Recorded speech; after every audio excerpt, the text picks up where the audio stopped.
Hey everybody, we are live. We are here. I think the audio is going out. Looks like it is. Looks like we're all good. Yeah, I think we can just get into it. We've got a lot to talk about. Apparently, you just added a whole new topic of conversation before we just went live. Yeah, we did. I did, yeah. And it's important too. It is. What did I add? The food? Yeah, the food. Yeah. Yeah. Well, yeah. So Ryan's wife is cooking. He can smell that. It's amazing. What is she making? Healthy. Am I back? Yeah, you're back now. Okay, good. So we found a recipe online to make healthy, like at home hamburgers that taste like a Big Mac. Ooh.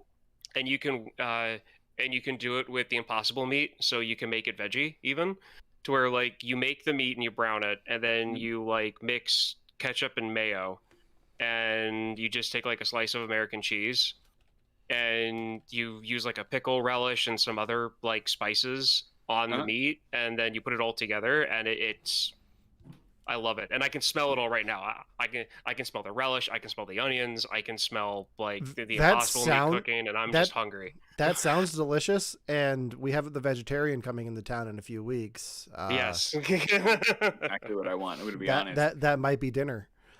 Speaking of things that I want in a few weeks, Alan, what did you just eat? I just ate. I found it at Sam's Club. Cinnamon Toast Crunch oatmeal. So it's like cinnamon toast crunch like cinnamon oatmeal, but it comes with like a cinnamon toast crunch dust that you sprinkle on top of it. It's phenomenal. Hold on, this is better than I thought it was going to be. I thought it was going to be like a cinnamon oatmeal with some extra sugar in it. No, it's cinnamon oatmeal, and then you sprinkle like sugar, like cinnamon sugar on top.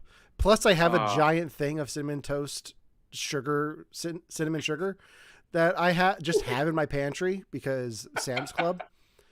But I went on a whole like Snapchat conversation with my siblings about like breakfast foods and stuff, because my sister sent a picture of Dunkaroos, which she just found, because they're back. That's amazing. Is that a breakfast food? I mean, it can be if you want it to be. It can be. There's a Dunkaroo cereal now, but we're talking about Dunkaroos, and then my other sister sent. What did she send? I forget what she sent. But then I sent the Cinnamon Toast Crunch oatmeal, and then I also found these like little snack bags of cereal that are like Fruity Pebble marbles, like they're like little balls of Fruity Pebbles mixed in with Waffle Crisp, because that's a Post cereal. What? Yeah. So I was looking on Amazon for Waffle Crisp, and I think I might spend like $25 on a 2-pound bag of Waffle Crisp. No, that sounds like exactly what you should be doing. That sounds amazing. I'm very honest. I went to the co-op downstairs. The most crazy like flavor of cereal that I can find is Raisin Bran. Oh wow! Yeah, no, I'll hook you up. I'll hook you up. It's a co-op, Devin. So I'll yeah, fair. I might have to try to get some more before you get in. I also have apple pie toast crunch, which tastes just like apple pie. I want to know at what point the good folks behind Cinnamon Toast Crunch went, look, we peaked in the 90s. Let's just, nothing else matters, and just went crazy with everything. I think all sugar cereal peaked in the 90s. I think Cinnamon Toast Crunch has found a new life as other things. Like you've got the oatmeal, you've got the cinnamon that you put in your. You got the breakfast sticks. You've got the coffee creamer, which is delicious. Devin, your wife is saying you have to bring some ranch back with you. Yeah, we don't have ranch over here at all. What? Oh, really? You can't. You can't get ranch here. I mean, you can special order it on Amazon for like $20 a bottle. Can you get sour cream so you can just get the packets off of Amazon? You can get sour cream, but sour cream's also a bit different here. So tomorrow night we're having Mexican for dinner, and we made this mistake a couple of days ago, or a couple of weeks ago, where we're like, we'll have a Mexican feast. We'll buy queso. I bought queso. Queso here is vinegar based. Guys, I have never had a single problem with anything that the UK has done, potentially including some of its history. but this is my biggest problem with what's happening in the UK. It tastes like vinegar cheese. Who asked for this?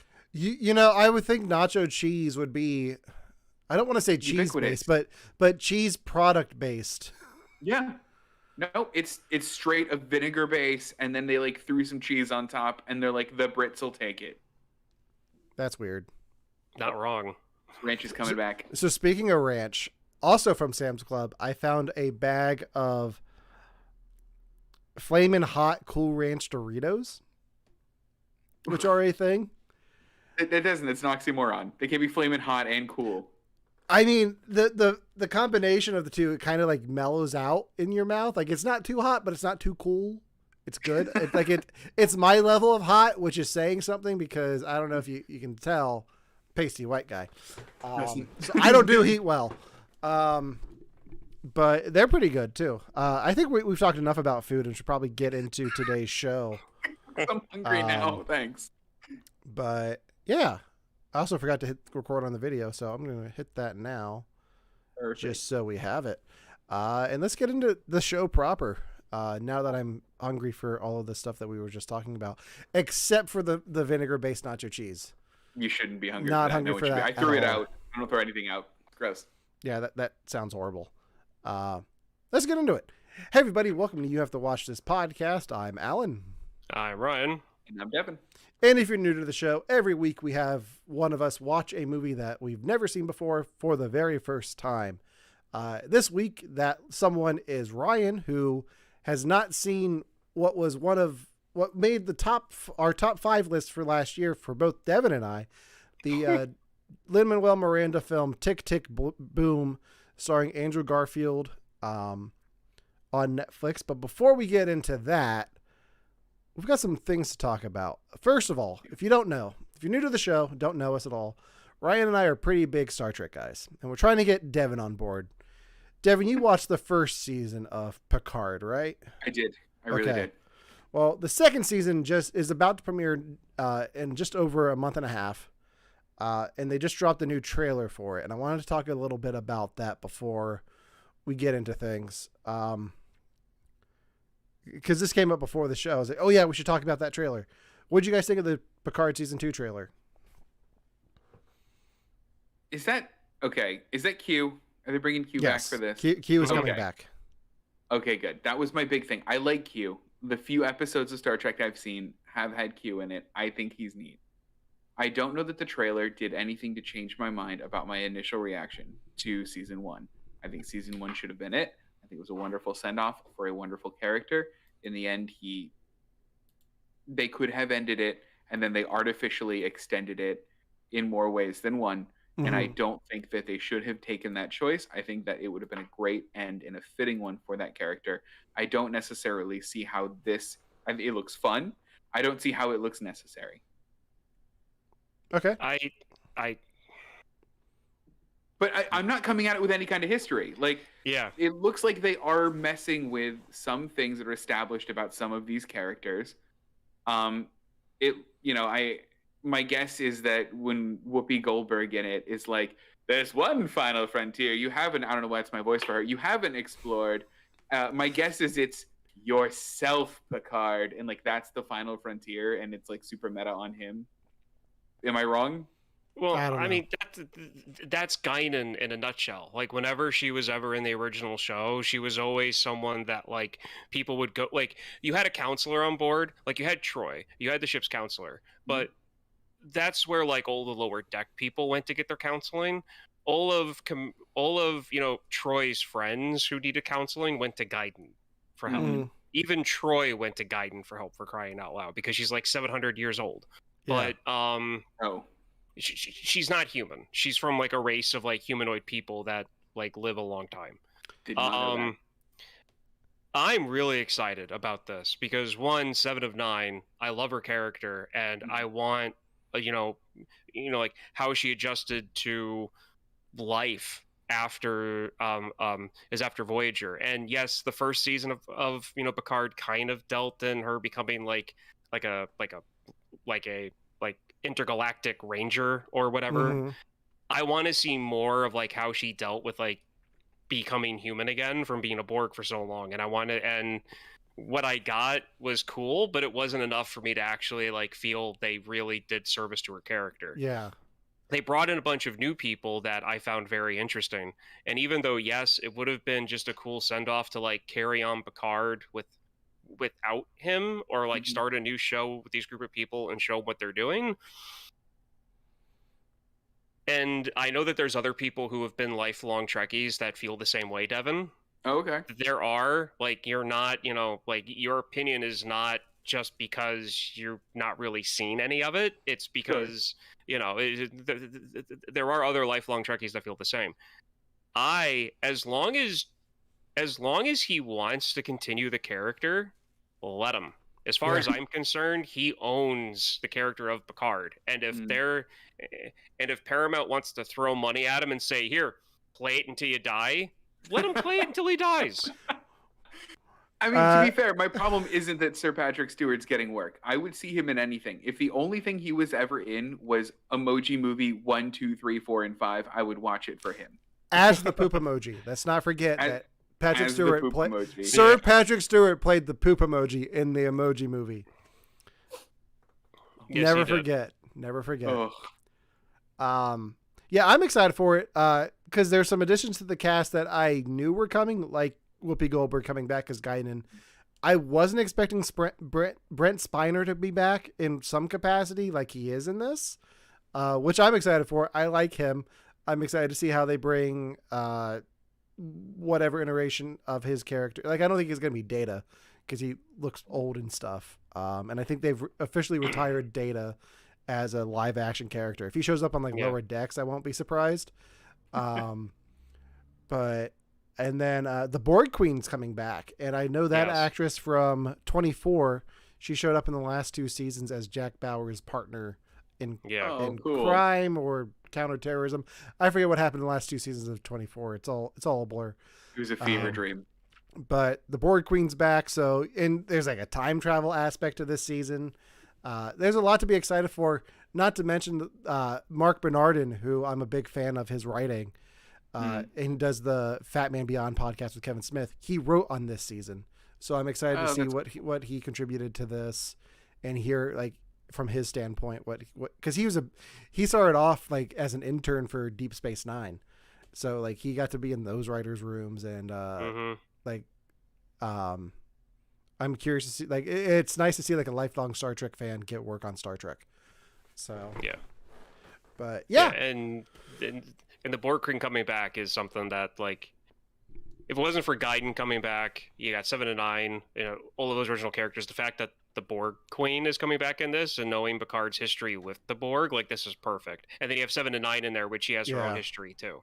Yeah. So I think Whoopi Goldberg's like on her Harrison Ford tour of the greatest hits, because like he went back to Indiana Jones, Han Solo, and Blade Runner, and now you got Whoopi Goldberg back as Guinan.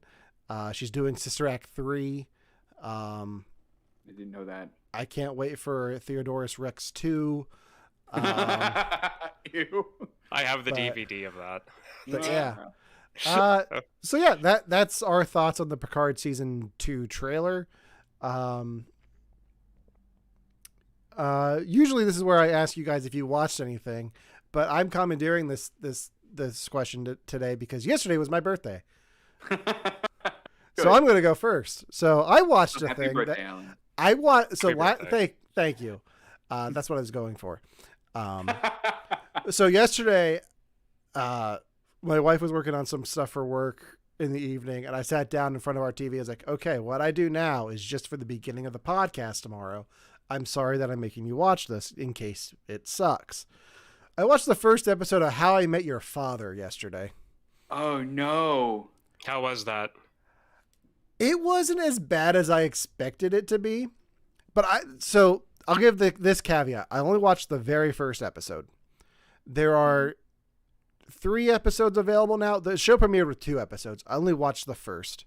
I'm going to give it a bit of slack because it's a pilot episode and you have to do those awkward introductions of all the characters and establish their baseline personalities and storylines.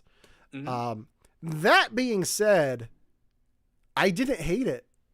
And Okay. I don't know how much of that is just because of my, how should I put this?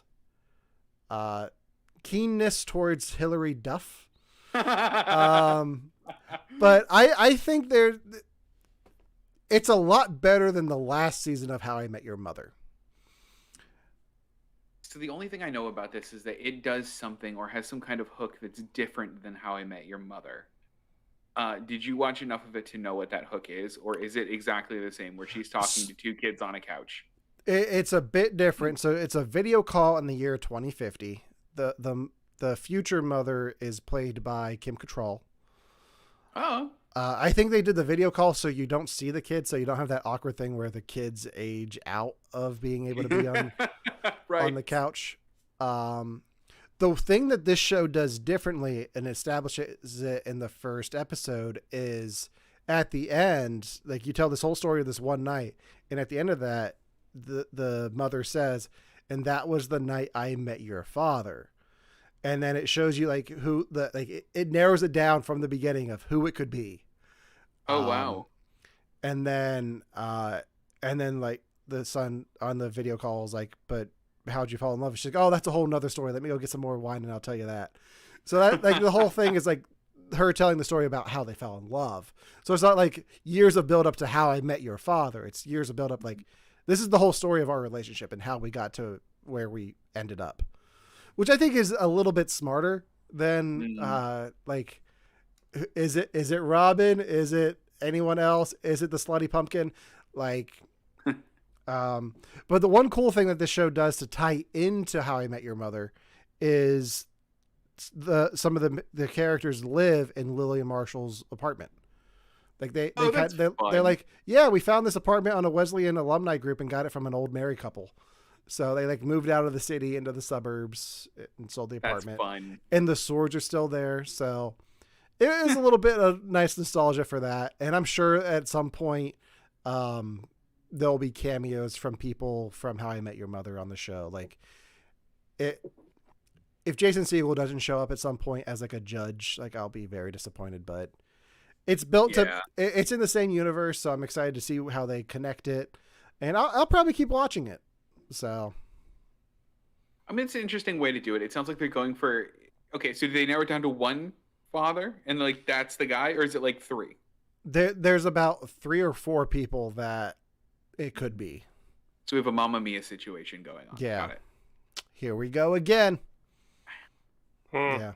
I hate it. I'd watch it. You hate it? Ryan? No, I would watch it. Watch what? Mamma Mia or this? Both. First one, then the other, actually. Well, I've seen Mamma Mia.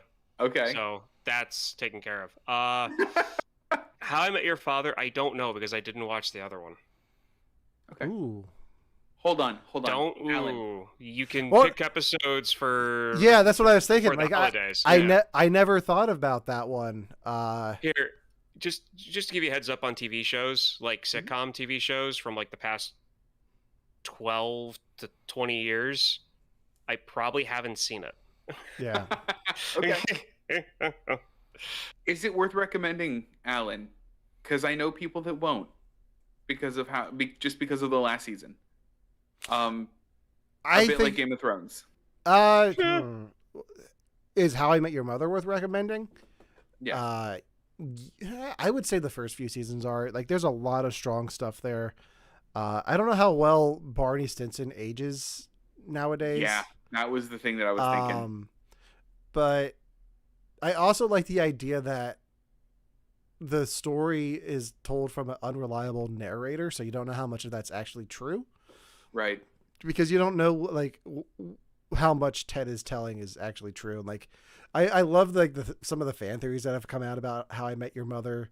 Like, oh, it was actually Ted who did all that stuff Barney did, and he just wanted to make Barney look bad. But I will say the one other way that I would say give it a shot if you haven't seen it. Because it's definitely of its time. But the one thing that did connect back to How I Met Your Mother with this one on Hulu is at the end they had a tribute to Bob Saget, who was the voice of the father in the future in How I Met Your Mother.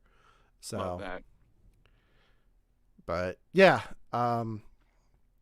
So that's what I watched Nice. specifically for this show. So you are welcome. Devin, what did you watch? I did watch something. Yeah, I did. Good is a strong word. All right. So I watched the first 3 episodes of Afterlife with Ricky Gervais. On paper, this should be my show, right? This is a comedy that has a lot of emotional depth. It's exploring depression. It's exploring like really like tough mental illness issues. I don't know. I had a Ryan moment where when you were watching MacGruber, Ryan, you had mentioned that this happened to you. I sat there and I go, those are jokes. He just told a joke. I didn't laugh. I didn't react. Not even a wiggle. I'm like, that is a joke. And I don't know that I'm going to keep watching it. And I think I'm coming to the point where I don't know how I feel about Ricky Gervais and his comedy. Like, it's to the point where I'm wondering if I've ever liked his comedy. So I need to do some soul searching and retry it. But that's where I landed on with that. Have you guys seen this show? I hadn't even heard of it until I've heard of it. I haven't. I haven't seen it. I haven't watched much on Netflix. Yeah. So.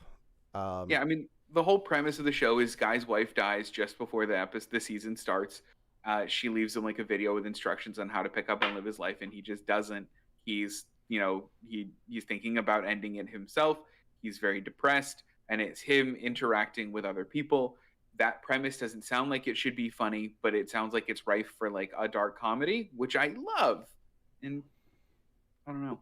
It's a tough one. It was a tough one. Maybe it picks up later. I don't know, but I'm having a hard time connecting with it, I think. Okay. Yeah, that's it. I mean, it's just, yeah, it was something that I thought was going to be a home run for me, and it was a swing and a miss. It happens. Yeah, it does. Like Ryan and MacGruber. Will Forte hosted SNL over the weekend and did a MacGruber sketch that I saw it. Involved COVID, and it was okay. My favorite joke that he made though was during the monologue, and I thought of you, Ryan. He was like, I'd be happy to announce that MacGruber just got a season 2 on Peacock, and the crowd goes wild, and he's like, I would be happy, but it hasn't happened yet. So, Ryan, how about you? What have you watched? Well, first off, I hope it stays that way. But I watched a movie. I watched a movie called Come True, which my wife and I are completely opposites on our opinion on it, which has really never happened that often. So, as you can tell by the poster, it's a thriller / horror, depending on how you want to like gauge it. To sum it up, it is a movie about a girl who is having sleeping issues. She enrolls herself into a sleep study where things go horribly wrong. They took the premise of the idea.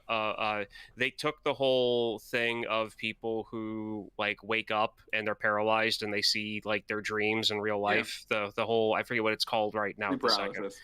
Yeah, the sleep paralysis. They take that idea and they run with it in it. And I found it fascinating. The ending, you do not see coming, comes right out of left field.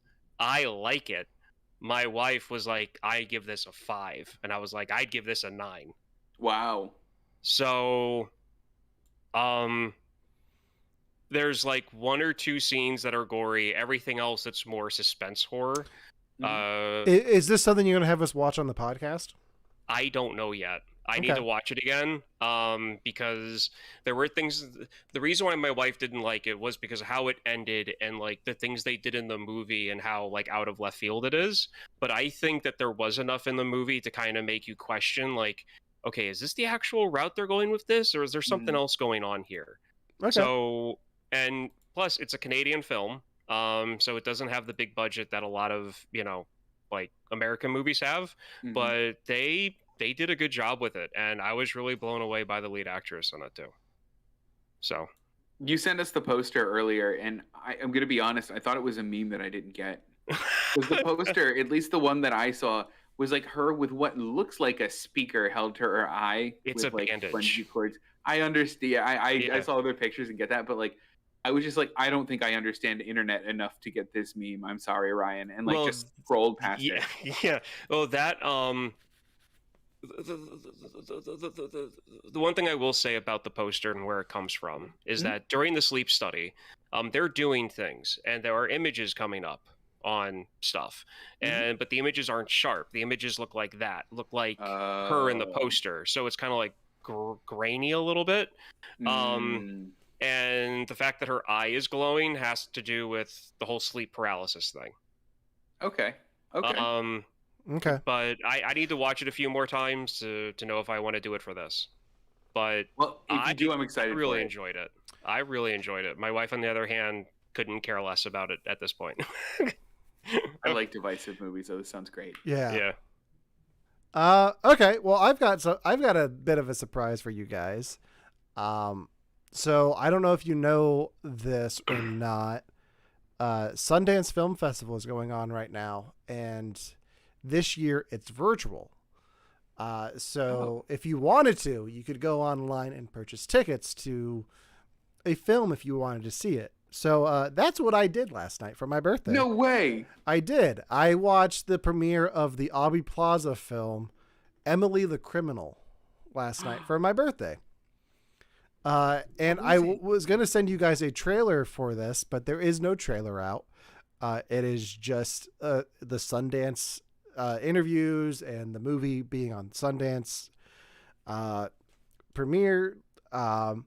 But this movie is Aubrey Plaza in a different light. She plays a woman who is weighed down by student debts and can't get a job because of her criminal record. She can't get a good job because of a criminal record, so she ends up doing illegal things for cash, things that don't get people hurt, just like shoplifting and little things like that, and it just keeps escalating and escalating. It's a very well done crime thriller, and if you just know Aubrey Plaza from comedies and Parks and Recreation, I think this shows her in a completely different light, and I'm really interested to see what else she does after this. Have I had you guys watch Ingrid Goes West yet?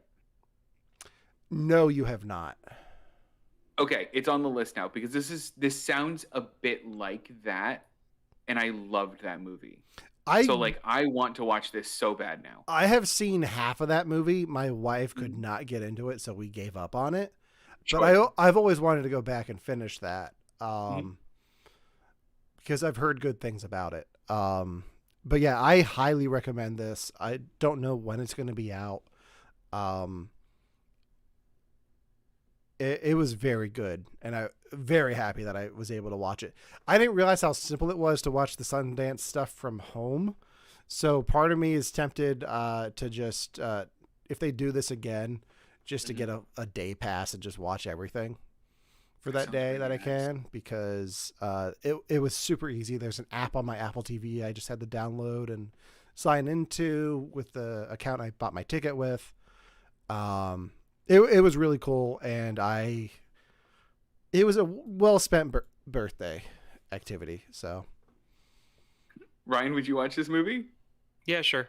I've never heard of it before. So, I mean, whatever. I mean, there's no advertising out for it. It's just like the image I have up on the screen is the only image I can find for this movie, because they have not even released a poster for it, because with film festivals like Sundance, films go there to get distribution. So that's the distributor is usually who does all of the marketing materials. So there's nothing out there for this. Yeah, you could have told me that the poster you put up was a screenshot from the new Matrix movie, and I would have believed you. So hold on. Sundance is all virtual this year. Yes. So the few Facebook friends, or the Facebook friend I saw that was like loving my time at Sundance. I mean, I don't know if there is, there might be an in-person aspect to it, depending on who that friend is. I know that a friend of the show, Josh from Victims and Villains, is doing a lot of Sundance stuff and doing it from his house in Virginia. He's been doing a lot of coverage. So if you want to hear more about Sundance stuff, go check out Victims and Villains on Facebook and Instagram for more. And you can visit victimsandvillains.net because he's been doing, like, I haven't read his stuff yet, but I know he's been doing a lot of Sundance coverage. So, that's cool. But yeah. That sounds fun. I want to watch it. I didn't know it existed. Now I want it. You might be able to. There might be another screening tomorrow. The way the second screenings work is they have the premiere screening where you can watch it for like a period of 6 hours that day, and then they do a second screening where you have the whole day to watch it whenever you want. Shoot. Okay. Yep. I'm gonna look into that after the podcast. Great. I'm actually gonna look into it now. So for you. Yeah. Let me sign in. Oh wait, I didn't do it in Chrome at all. Oh, do you have to sign in? Like, is it like a whole like thing? Yeah. Was there any other like movie that looked good to you at all? That was the first one that caught my eye because I saw her post something about it in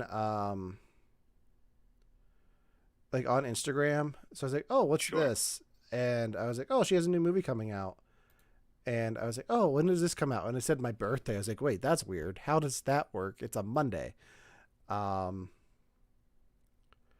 heard about them making it virtual, and it's interesting. Yeah. I mean, I wouldn't be surprised if they keep doing it that way, that Sundance actually keeps doing it virtual plus in person going forward, because they can make a lot more money.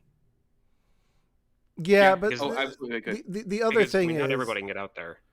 I mean, the other thing is like keeping it small and in person is a little bit more intimate, and I would say better for the film festival itself. I don't think they would be virtual if they could help it.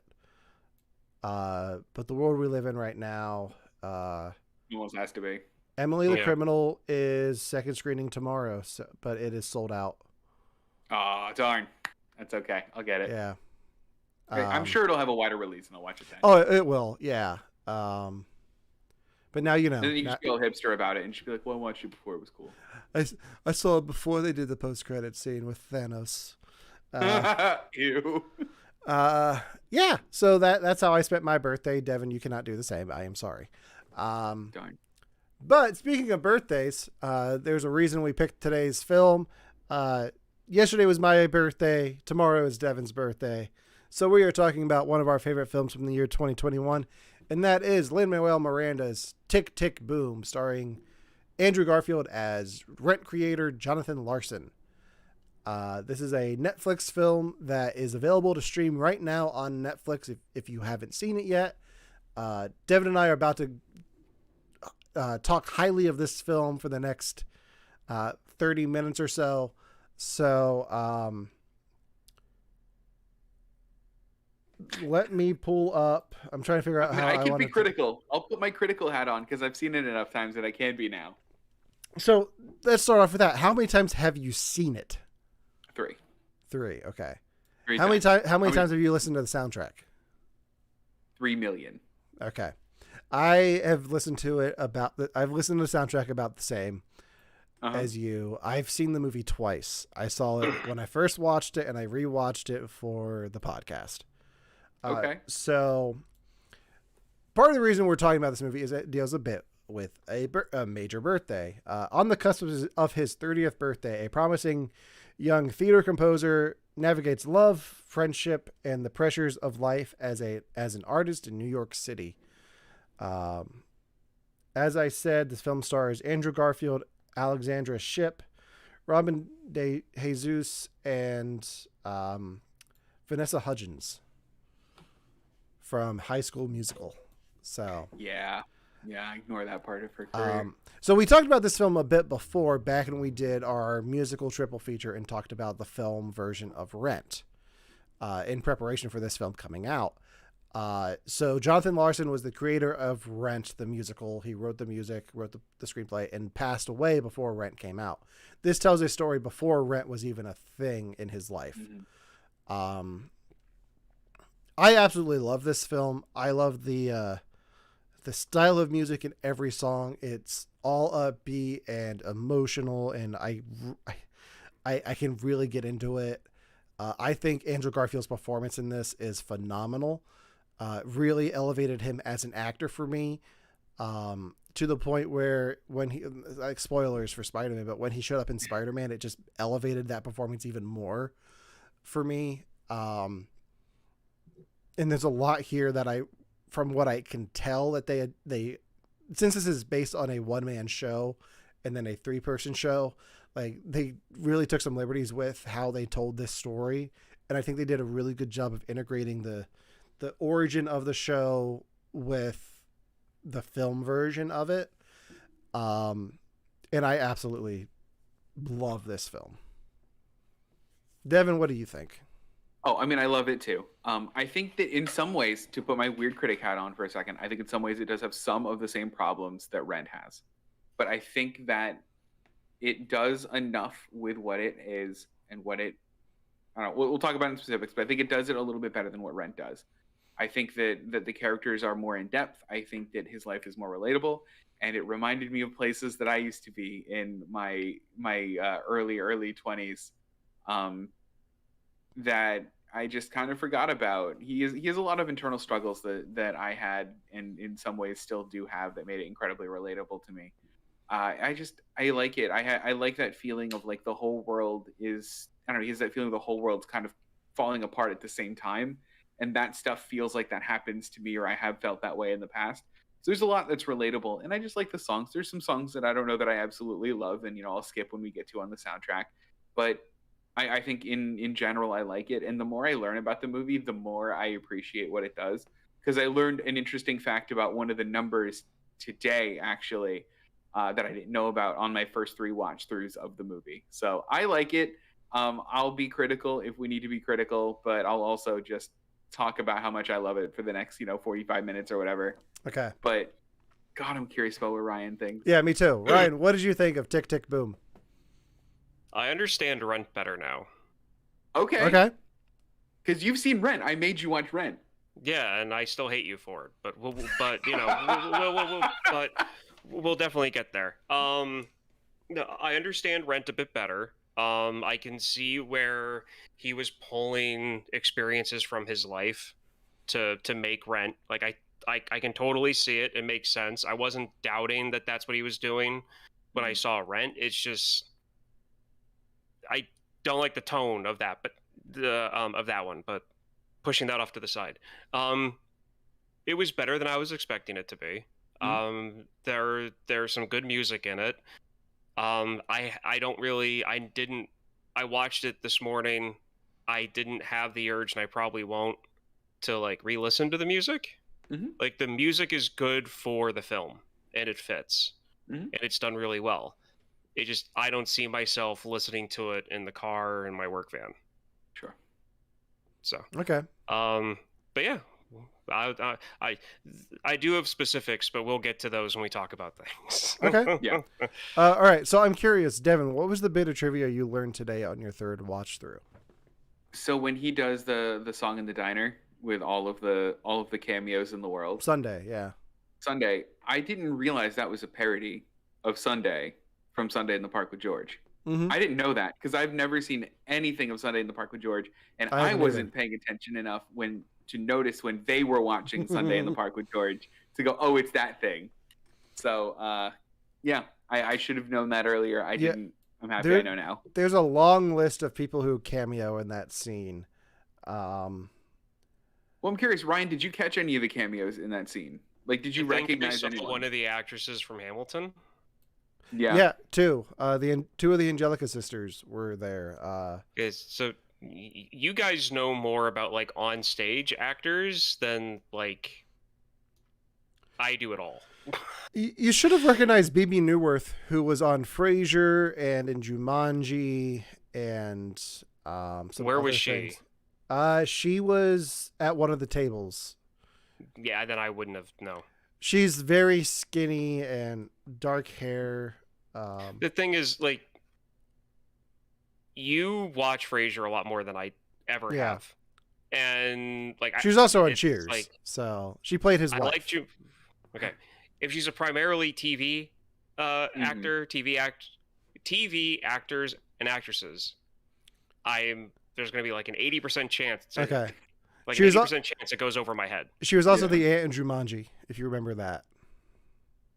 Yes. Now, if I ever go back and watch this film, I'll have to check because, yeah. Felicia Richard, who played Mrs. Huxtable in that show we don't talk about on the internet anymore because the pudding guy went to jail. Did you catch Lin-Manuel Miranda in the thing? When was he in it? He was the cook. He was a chef. Yeah. In the kitchen. I wasn't looking at any of the cooks' faces. Gotcha. I mean, it's not a Lin-Manuel Miranda joint if Lin-Manuel Miranda doesn't force himself into it somehow. Bernadette Peters was in there. Was his dad in it? Yeah, his dad is when they do the elevator song about moving into the new apartment. His dad was the bellhop that looked like Captain Kangaroo. Okay. And then you had in that scene, you also had some of the original cast of Rent show up. Adam Pascal, Daphne Rubin Vega, and Wilson Jermaine Herdia. They all show up there as the bums. Yeah, that's a very Easter eggy scene, and Lin-Manuel Miranda seemed to have called in a lot of favors for that. But it works out really well. I was listening to a podcast today about it. Someone called that scene the musical theater version of Avengers Assemble. Yeah, pretty much. That's their MCU. So Ryan, I know you and I have clashed heads before on actors singing in biopics and performance-wise, because I know you're a big fan of Bohemian Rhapsody. Yes. And I did not. I have issues with that film with Rami Malek not doing the singing. How do you feel about Andrew Garfield doing all the singing in this? It fits for this because it's a TV, like it's about musical theater. It's about a guy who like pretty much revolutionized musical theater. I'm going to assume that he's the one that did the one-man show himself with the whole tick tick boom thing. Yeah. Like, so I get that they would want an actor to want to actually like sing. Not too many people, like as a whole, when it comes to everybody who's going to see this movie, there are going to be less people who know what he actually sounded like compared to the actor they got to portray him. So time and place and purpose, yes, that makes sense that they would have the actor actually sing it because it's cheaper. You don't have to pay two people to play one person. Totally get it. There's a funny story about Andrew Garfield singing in this. Lin-Manuel Miranda, who directed it, wanted Andrew Garfield, and he asked a mutual friend, a massage therapist who knew Andrew Garfield. He asked the massage therapist, hey, do you think can Andrew sing? And the massage therapist said, oh yeah, he's got a great voice. So like Lin left like the massage session, and like immediately the massage therapist calls Andrew Garfield. He's like, hey, can you sing? Like, because I may have just told the guy from Hamilton that you could. So Andrew Garfield went out and took. The therapist better get a hell of a tip. I'm telling you that right now. Andrew Garfield couldn't sing, but he took singing lessons and prepared for this role and like gave it his all. And like there are videos of Lin-Manuel Miranda doing the stage show of this, and him singing 3090 is interesting because Lin-Manuel Miranda is a great writer and a great rapper, but I would not say Lin-Manuel Miranda is a great singer, especially outside of a studio. And like on TikTok, a lot of people are dragging him for it. But it is what it is. Like it comparing a film stage version of a song compared to a studio produced film version of that same song is not fair at all. I mean, but also a video exists of Jonathan Larson doing his one-man show and singing 3090. And again, you can tell it's live theater. You know what I mean? Yeah. It's not as clean and polished as Andrew Garfield. But I But I will say, Andrew Garfield sounds really close to Jonathan Larson's version of it. Yeah, it's weird. Like how much of the Jonathan Larson version have you watched? I watched a couple of the songs. I watched that one. I watched Therapy, and then I watched the end one. Okay. Yeah. Have you watched more of it? I've seen 3090 and I've seen Therapy, and Therapy is weird. Like I like our version of Therapy a little bit more. If you haven't seen it yet, that scene for me, just so you know. Our TikTok ruined the scene for you? Did you because see? I saw the TikTok first, and I looked at it, and I'm like, "What is this?" And then I saw that scene, and I'm like, "Oh, that's what they were doing. Oh no, and that's what they were doing." And to be honest, it really has nothing to do with you guys. It was one of those things where it's like, when it comes to musical theater, like I like theater. I'm not someone that's like a musical theater. No, it's good. It's good art. If you're talented, yeah, you can really pull it off. Like there's a lot of good musicals out there. That's the kind of musical stuff where I'm like, okay, save it for the classroom. I mean, I mean I mean, at a certain point, like it doesn't deserve to be in the classroom. It needs to be on stage. And I can see where it feels weird on film, but I think that's what the film does well. Like that's a part of the film that is like that whole song is mostly on stage. And it only cuts back to the storyline of the film when it's like between verses. So like you get that whole weird performance. And I think it's meant to be weird. No. Andrew Garfield and Vanessa Hudgens like doing this weird country like puppet show on stage. It didn't help that it was country. That did not help it. I'm just gonna put that out right now. But I could have looked past it. And to me, I would have liked it better if they weren't sitting on stools. If they were doing the silly, weird, like looking back and forth and hand motions and everything, and they were like throwing the rest of their bodies into it. Yeah. Kind of, like they were having the argument not just on a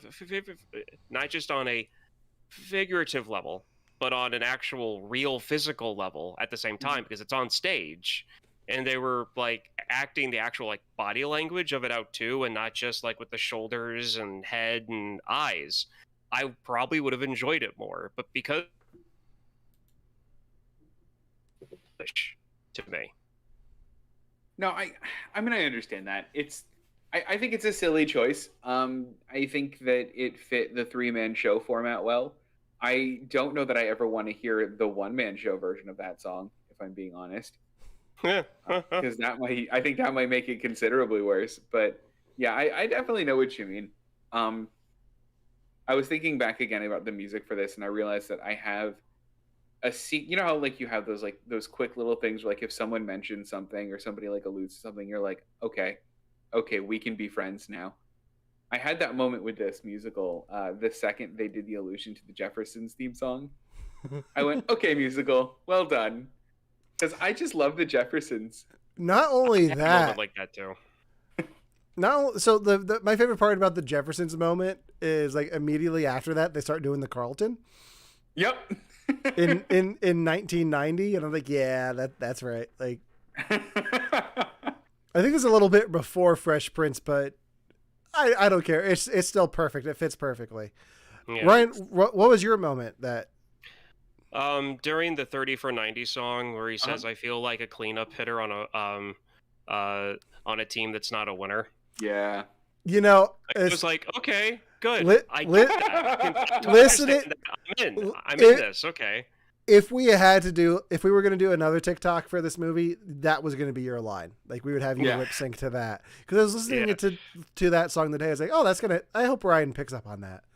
Oh yeah. No, it's like, and then I was actually kind of upset because I was like, oh, that's a really good deep baseball reference to like how you're not feeling right.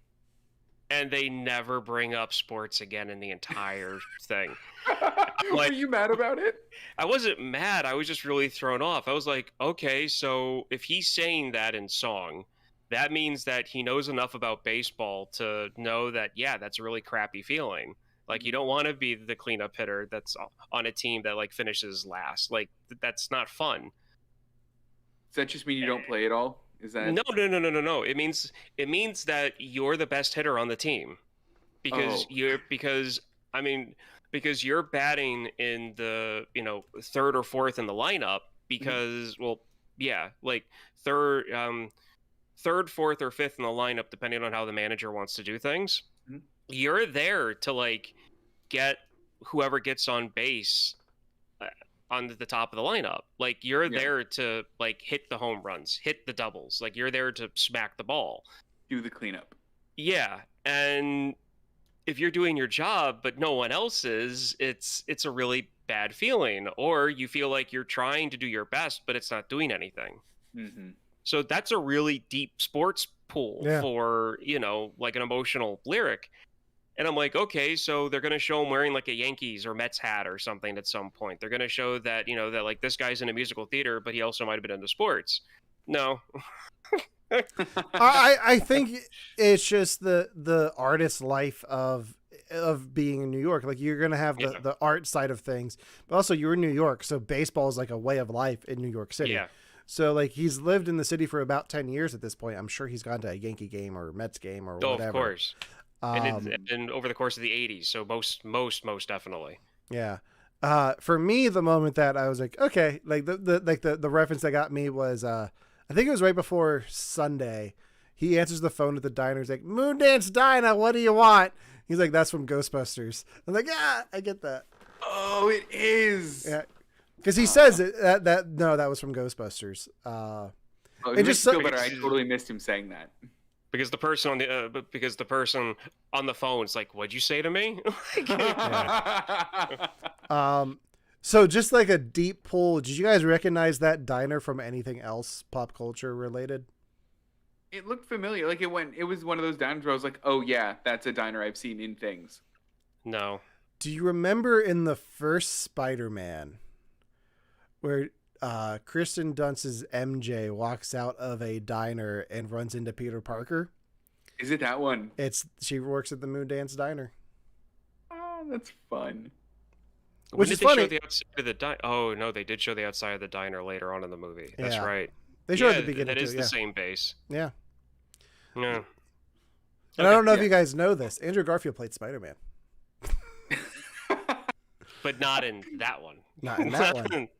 But they're all connected now because spoilers. Well, okay. So I do want to, like, the reason I bring that up is while he was promoting this film, Andrew Garfield kept getting asked about Spider-Man No Way Home to the point where he was getting annoyed with, like, he just wouldn't take questions on it. And I kind of feel bad for him because, like, it kind of distracted from this movie a bit. But I think now it's to the point where he's promoting the film more because there's he's up for a lot of awards for this. He already won the Golden Globe for Best Actor, I believe. I think he did. I think you're right. Did you think his performance was worth that, Ryan? Yeah, definitely. I mean, like to be honest, like I went into this movie like not expecting to like it, to be completely honest. Yeah. Because it's the guy that made Rent, and I did not like Rent, and I'm like, okay, so it's about his life, okay, whatever. And so then I started watching it, and it got into the first song, and I'm like, okay, I can relate to some of this, even though it was like 7 years ago. I got it. And then that line hit, and I was like, okay, I get invested in it. And it was good. He did a really good performance. But then again, he was also surrounded by great people, too. So he had amazing actors to bounce off of. I think as far as his performance is concerned, the one thing that I keep thinking about is it's so easy to give him the same problem that I have with the main character of Rent. Or main character, but the guy that you follow, where he, like, at one point he goes, "From now on, I shoot without a script," and he's just like so like pretentious and awful about it. And like Jonathan Larson, you could tell has the same kind of struggle between like corporate life versus dedicating his life to his art. But I think Andrew Garfield's performance and even the writing to some degree do a better job of making you care about him and making you go, "No, but you're good at your thing. You should do your thing," and not like, "Yeah, just stop being gross and pay your freaking rent." Yeah, I think Jonathan Larson isn't always the most likable character. Like he does do some things that are kind of shitty. But I think the film doesn't shy away from that. And And like the film at the beginning says all of this is true except for the parts Jonathan Larson made up. Yeah. But I think there might be some liberties there taken by the film crew of making him a little less sympathetic than he might have been in the stage show, because you're expanding the story at least a bit. So he, like, I'm curious to see where the difference is between the stage version and the film version, because it kind of like, you can kind of understand where the issues with Rent come up that people have with it, like with the Roger character, like, was it Roger?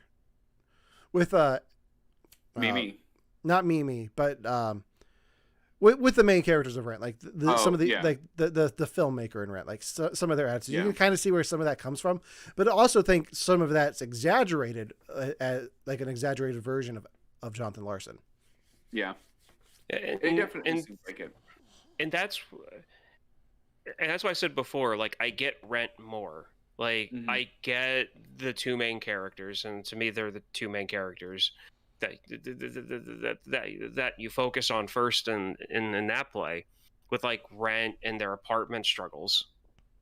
Like, I understand that more. I get where, I guess, the restaurant diner musical number in Rent comes from, the fact that he was working at a diner and dealing with like the public, and he was probably just thinking of like, okay, so what's something that would never happen that I would actually really enjoy happening if I was working one day, and having a bunch of like thespians come in and just break out in, you know, a song or whatever.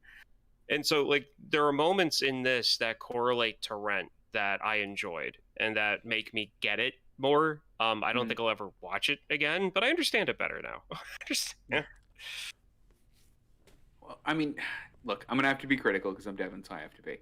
There was the one thing about this movie that genuinely did bug me, and it echoes a little bit of the same problem that I had with Rent. And I feel like they did this because structurally Rent did it this way too, so it would almost be weird and look like a retcon if they didn't. But there's the point in it, I guess, spoilers, where his friend, played by Jesus, I forget his last name, but when his friend admits to him that he has AIDS, and that, like, with luck he has like a year left to live or something like that, he should have had a song. The friend's a phenomenal singer. The friend is one of the three like cast people in the 3-act play, or in the 3-person play. Like, he should have had a song. We should have focused on him. He was enough of a character that he deserved it. I wanted to know what's going on. Instead, we got how Jonathan Larson dealt with that news, which I feel like it cheapened it, or made that plot point about how it affected Jonathan Larson and not how it affected the friend who it was actually happening to. And, okay, I get that. Yeah. I feel like Jonathan Larson's reaction of like, you've been trying to tell me. Yeah. To me, emotionally, I think that was enough of a hit. I mean, that was a hard part to watch. Yeah. And he does have a song about it. He has the whole real life thing. Doesn't he just have a part in real life though, or is that whole thing him? That's his song.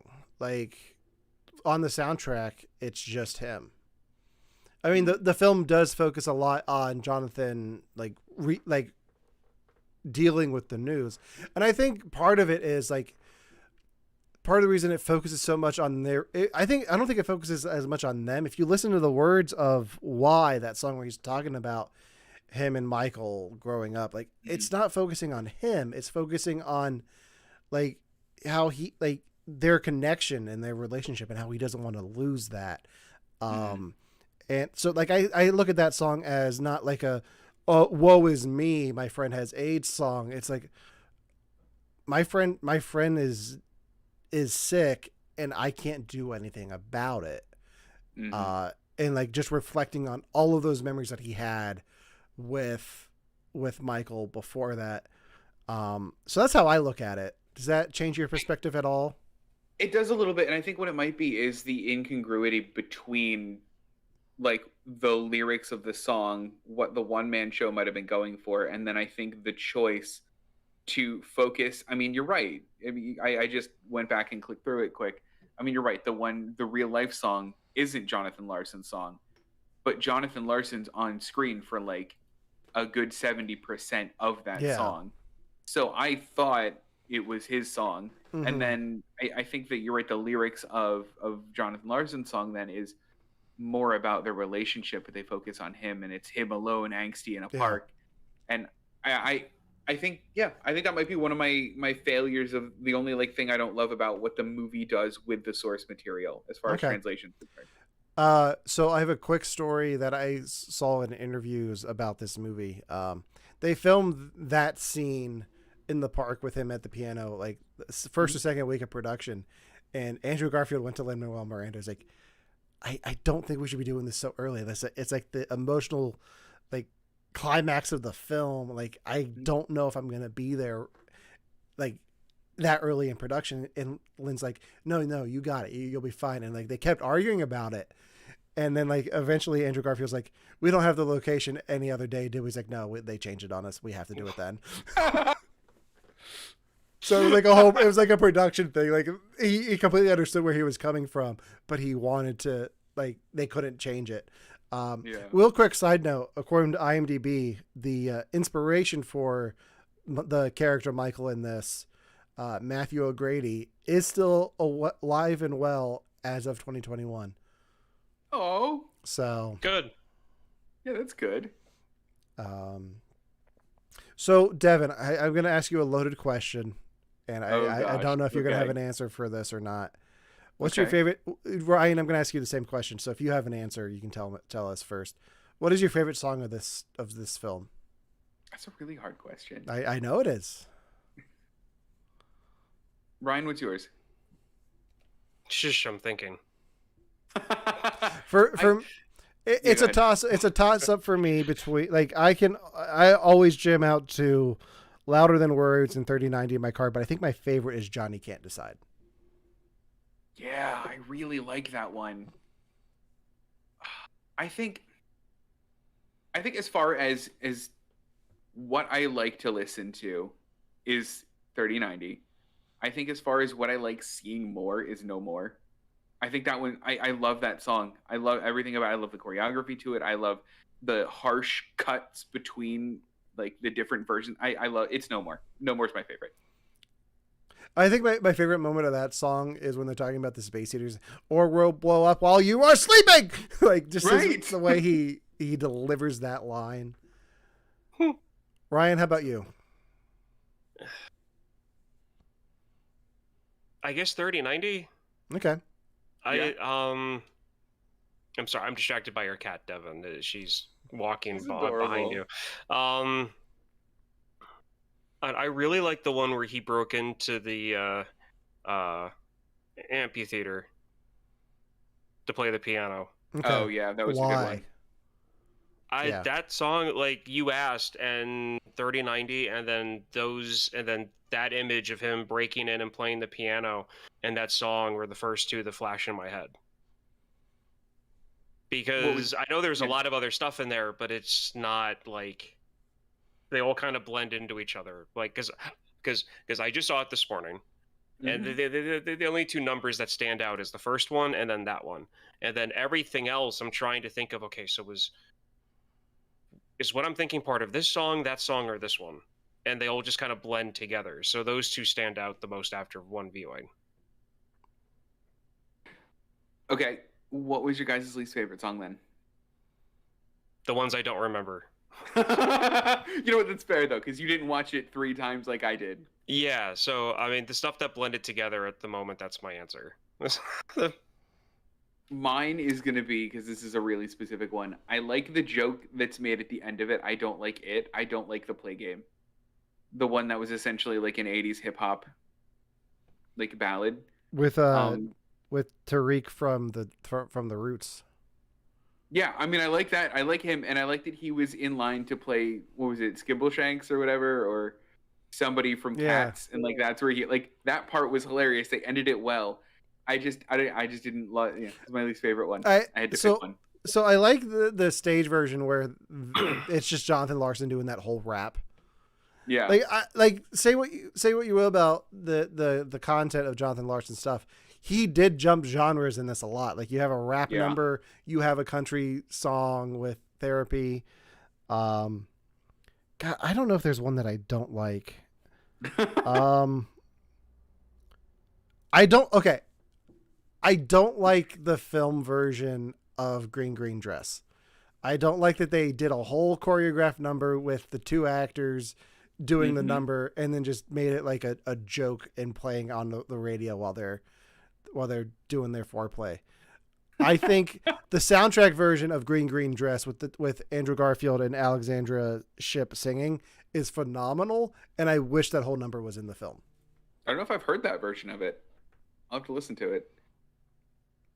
I think it's probably one of my favorites on the soundtrack. That's not. It's my favorite on the soundtrack that's not in the film. Okay.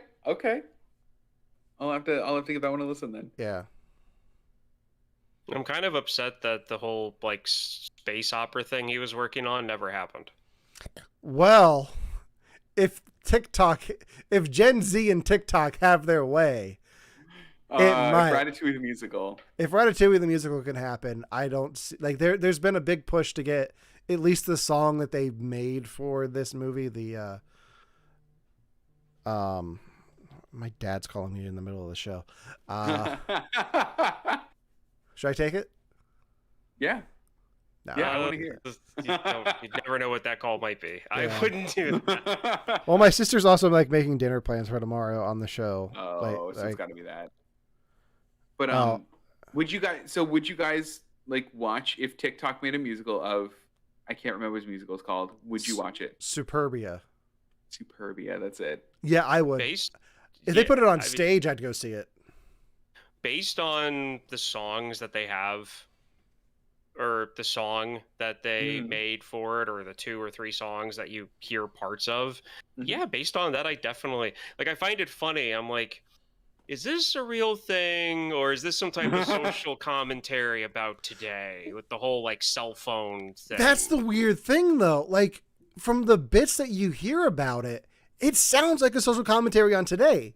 Like it's so bizarre that in 1990 he had this thing that was going to be the future, and now you have a generation of kids who have latched onto this movie and want to make that musical a thing that's pretty much making fun of the way of life they've known for the last 20 years. Yeah. It baffles me that that's a thing. And I want to see it happen. I also want to see a stage version of this with Andrew Garfield playing Jonathan Larson again, because shut up and take my money. Like I would see that in a heartbeat. Oh, I think that would be really cool.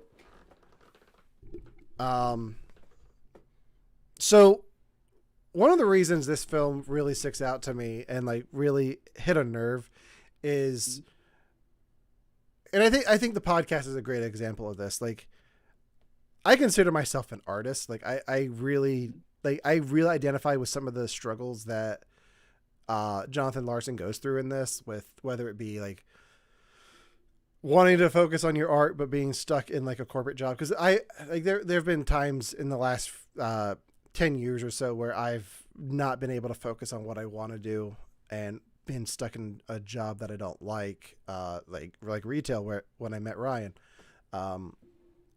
So I really identified with a lot of that story, and like being stuck between like not knowing which way you want to where you want to focus your energy in life. Was there anything in here that stood out to you guys, theme wise or lyric wise, but beyond the clean up batter line? I like the brainstorming, like the ad thing that he did, where he came up with, what was it? Chunk substitute or whatever he said. Oh yeah. I like that because, I mean, prior to getting into college, when I was in high school, I went to the Votech.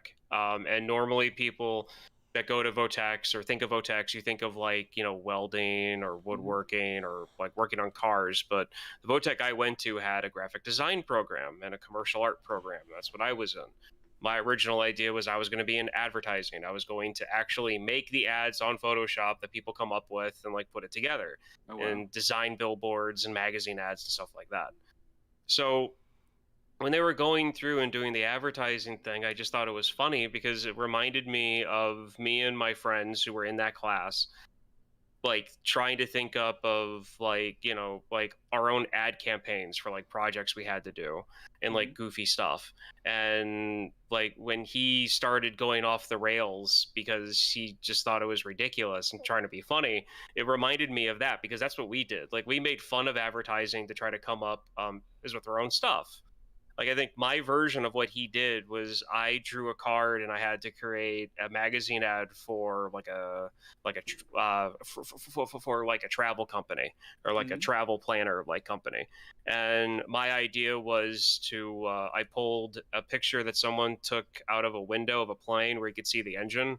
Yeah. And I photoshopped a goose and I made it blurry to make it look like it was getting sucked into the engine. And the tagline was, you know, why risk planning with anyone else? Why risk?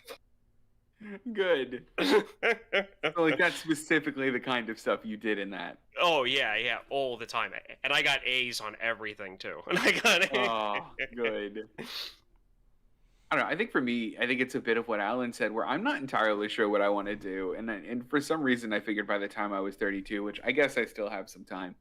I thought I'd know. I don't. I mean, especially, I'm in an interesting place in my job where I've been actually asked, like, what do you want to do? Like, we can help your growth in this company wherever you want to go. And my only answer is, I want to do all of it, which isn't an answer. So, like, I have, you know, a finite amount of energy to give in any given workday, and I don't know where I want any of that energy to go. So, in some ways, I'm incredibly jealous of Jonathan Larson in this, where he knows, like, you know, he has the whole song about how he learned to love musical theater, and this is what he wants to do. And I'm very jealous of knowing that. But in some ways, I definitely relate to where he's like, I could do this all the time, but is this really what I want to do? I don't know either. So Yeah. I don't know. I really like that. Well, I mean, and you go through phases too. I mean, because Yeah. I thought for the longest time that was like, I have this retail thing down, I can do it. It's not a Mhm. problem. Then I went management. Then I saw the other side of things. I was like, no, I don't want to do this. It's burning me out. But here's the thing: I didn't know it was burning me out until it Yeah. actually did. And the job I'm doing now, I didn't even know was a thing, and I love it. And it's one of those things where it's like, is it a management position? No. Mhm. Is it something that I could possibly move into having one? Probably. But you Mhm. know what? I don't want it. I don't Yeah. care. My life expectancy, living in this country anyway, nowadays is probably 80s at this point. And I'm 36. I'll be 37 in a few months. Like, I have time. I think the other thing that really struck me about this is it came out the year that I was 30. And I didn't really get to celebrate my 30th birthday as much as you probably should because of the pandemic. So like I went into it this year, like, yeah, this is 31/22, but but it still felt like my 30th birthday. I mean, the thing that got me is he was like, January 26th, 1990. I'm like, my exact birthday. Yeah. No, it's also weird that it's like this week as well. Like that's when this film starts. So I don't know. I'm struggling this week because it is my birthday, and I struggle to do the things that he had done in the beginning of it, where he was like, by 30, Paul McCartney had released his last Beatles album. By 30, oh my gosh, was it Sondheim had his first show on Broadway? And I'm like, shit. You know what, though? And this is something that I kind of came with terms with a few years ago. So I was in my early 30s. Because I used to do that same thing. Yeah. Where it's like, you know, you kind of base yourself off of like where your parents were at your age, or, you know, like, and the thing is, you're thinking that way in a vacuum. And in a vacuum, you're taking out of account how much the economy has changed, how work has changed. And you're also looking at other people that are the exception to the rule. And I see people do this all the time. When you look at people who are the exception to the rule, you're either going to make yourself look really good and feel really good when you shouldn't, or make yourself feel really bad again when you shouldn't. So, like, And they do this a lot with like genius characters in movies, like in Sphere. You have like that one character that's like all on like, oh, this guy got his PhD when he was 13 and I did it when I was 16 and whatever. It's like, yeah, these people are the exception to the rule. Like, right. If you look at people who are, like the majority of people who are, let's say, musicians who are in like rock bands and stuff, they're playing in rock bands and making money, not a lot of money, and they have a normal job and they have, they do the band thing on the side, but they play into their 50s or 60s because that's what they want to do for fun. That's the majority. That's 90% of people. Like, you can't be looking at, like the Beatles and being like, oh, look at all they did before 30. Like, yeah, but that's 4 guys out of a population on a planet of like 6 billion. Like, at that point. Yeah. I mean, you get the sense that Jonathan Larson in this movie does picture himself as the outlier. I mean, at one point someone asks, what do you do? And he goes, I'm the future of musical theater. Like, and Andrew Garfield delivers it in a way that doesn't make me immediately hate the character. But like, I hated me and I heard me say that. Like, it was nice.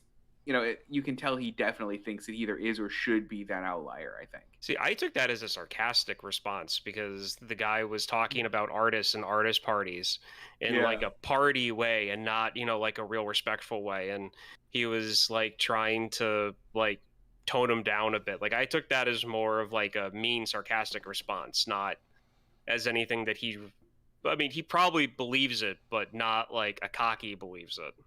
Yeah. No, I mean, I didn't have that read on it, but I like that read a lot more. Yeah, and just for the record, by 30, Jonathan Larson did not have 245 episodes of a podcast under his belt. So, take that, Jonathan Larson. Talking about making statements in a vacuum. Holy cow! Yeah. No, like honestly, like if I could just do this and get paid for it, like that is the life, bohemian, for me. No, like if this is the one creative outlet that I get to have complete control over and just make my own for the next few years, I'm fine with that. Like, I want to do more. I've tried to do more. Devin knows this. We spent a whole night filming a thing, and then nothing came of it because of life got in the way. But I'm going. I like my goal for this year is to finish that thing because you gave a phenomenal performance in that, and something will happen with it. There's nothing else. Like I feel bad that you gave it your all, and then I've dropped the ball on it. But I'm like, not of my own will. Like I want to do it, but things have gotten in my way, and you know about this. And I don't want to get into detail. Yeah, absolutely, yeah. But like, if I could just do stuff like that and like podcast and talk about stuff, whether it's here or on Victims, and like I'm happy with this. Like, this is like no one can like I don't need to throw together a workshop for people to look at this and be like, okay, that was good. Move on to the next thing. Like, like this is my own thing. Whether anyone watches or listens or not, this is our thing. Mm-hmm. It's there. We have exciting news coming the next few weeks about this. We really do, though. Oh, yeah, actually. So stay tuned for that. But I just want to say, like, this is like just being able to do this and celebrate our birthdays talking about this film that we both love is phenomenal. I'm glad Ryan liked it. Is there any other final thoughts on Tick, Tick, Boom before we wrap this up? I have one. Okay. There is a low-key, my favorite performance in this whole movie. And oh my gosh, I thought I knew this person's name and I don't, and I've been furiously looking it up and I can't find him. But it's Stephen Sondheim's assistant or whoever was like, is it Ed Kind? Is that who that is? Richard Kind. Richard Kind, that's it. Richard Kind absolutely kills it in this. And I just love his, like, we're saying the same thing. Yeah. Different. And what a performance. That was great. And I loved how, like, at the very end they kept it going. Yeah, I know. Too. Like, it was just like did they really need to pan the camera over and have him agree one more time? No, they didn't, because the joke was already done. But you know what? I'm happy that they did that. You know. So one thing I love the Stephen Sondheim bits in this, because you see him twice and then you hear him call from a voicemail. That voicemail is actually Stephen Sondheim. I was just gonna say that. I love that detail. Like it so wasn't. It's the real recording. Yeah. No, I don't think it's the real recording. I think they had Stephen Sondheim actually record it. Oh, okay. I don't think they had the actual recording because it was like the 90s, and I don't know if they had. Like they might have held onto it, but Stephen Sondheim was still around before the film came out. He just recently passed away, so yeah. NPR did like a 2-day thing with him. Like they were playing interviews he gave, and they were talking to people who work with him. But yeah, no, that was good that they did that. But I mean, to be honest, like if I got a call, like let's say I was some like college athlete or whatever, and like the person that you looked up to for that sport like wasn't a coach, wasn't a GM, was just there at like a tryout, and you went over to talk to them and then they called you back a few weeks later and left a message like that. If my answering machine had was on one of those little like mini tapes, the mini tape is coming out and getting sealed and going in a fireproof box and going and listen to on bad days. Yes. So one last thing I want to say that goes off of a criticism I gave of the film earlier. As much as I would have loved to have Green Dress be a musical number in the film with Andrew Garfield and Alexandra Shipp, I kind of like the emotional impact of not seeing Susan sing directly until Come to Your Senses. So that's like the only, like, because she sings in like the background of 3090 for a bit, but you don't really get to see her sing at all until that moment. Like, and it's much more impactful when he's like, Carissa was singing it in the workshop, but all I could see was Susan. And then you cut to them on the rooftop, and it's so much more impactful hearing her sing for the first time. And I think having that musical number in the earlier in the film would have taken away from the impact of that. And I absolutely love that number. Yeah. So the, and I have to say one thing I completely forgot until now because of all the stuff that's happened today between watching this and my favorite part of this movie, favorite part is when he's swimming and he sees the flash of the note in the 30. Yeah. And then he goes down and like sweeps it across and then he gets the song as he's swimming. I thought visually that was probably the best part of this film for me. Okay. No, that is a stunning sequence. When I even like what it stood for, where it's like I've had situations where like I had to come up with something like clever and I had to come up with it soon. And it honestly helps to just like step away. Like goes, obviously I wouldn't go swimming like Andrew Garfield once I don't have a pool like that, but like I'm so jealous of the fact he has a pool like that. Right. It's not that busy. It's a YMCA, like. But it's not busy is the thing. It's not busy and it's close. Well, I think it's the middle of the night because it doesn't have any power. Oh, fair. Well, I mean, there's that too. But I mean, they showed him swimming before. It's something my dad always did for exercise because he always, at multiple points in his life, he lived close to enough to a Y that's what he did. And to be honest, if there was like a really thin, like 4-lane Olympic-sized pool here at the complex that I live in, I'd be down there almost every day. Oh, wow. Because, I mean, I like swimming, and honestly, it's the best exercise you can get. You work every part of your body. Do you not use your pool at all to swim in the summer for exercise? It's mostly filled with toddlers, so no. Even early in the morning, like you can't get in there and swim a few laps? I mean, I could probably go there early in the morning, but it's not that big. Like, it's more of like a family floaty pool, not an actual like swim back and forth pool. You ever toss in a greased watermelon? Huh? No. Or a Butterfinger for that much. What is that from something? From Always Sunny in Philadelphia. Danny DeVito shows up to the public pool with a greased watermelon. He's like, "Oh, the kids try to catch it. They love it." So good. And on that note, I think we're done. Finally. I think that does it for this week's You Have to Watch This podcast. If you're watching here on Twitch, go ahead and hit that follow button. We're really close to making affiliate status, so please help us get to 50 followers.